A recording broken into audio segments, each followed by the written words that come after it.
Jail থেকে ফিরলেন অনুব্রত মণ্ডল।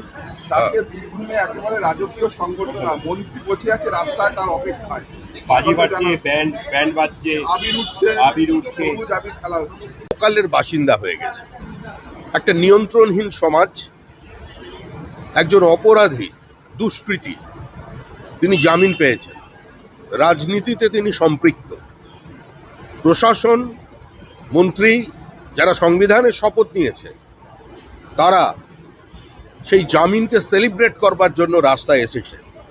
কেউ যদি মনে করে থাকেন যে শুধুমাত্র একটা জামিনের মধ্যে দিয়ে তার বিরুদ্ধে যে অভিযোগ আছে, দুর্নীতি, প্রাতিষ্ঠানিক লুট, মানুষকে পিটিয়ে খুন, সমস্ত গণতান্ত্রিক ব্যবস্থাকে ধ্বংস, প্রতিবাদকে রক্তাক্ত ক্ষতবিক্ষত করে দেওয়া, এটা কিন্তু জনমনে প্রতিষ্ঠিত।